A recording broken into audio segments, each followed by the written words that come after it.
This is Peterson, one of our account managers. The purpose of his visit is to guide the client on whether a temporary repair or full repair is needed.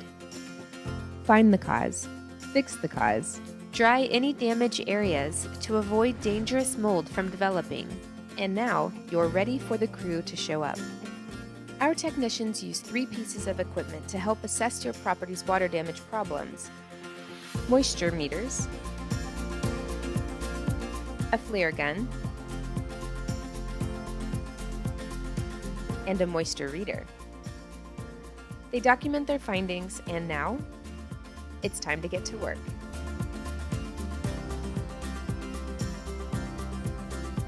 It's all about protecting your property. What you see here is our technicians rolling out floor protection paper to keep your property clean and protected while walking in and out.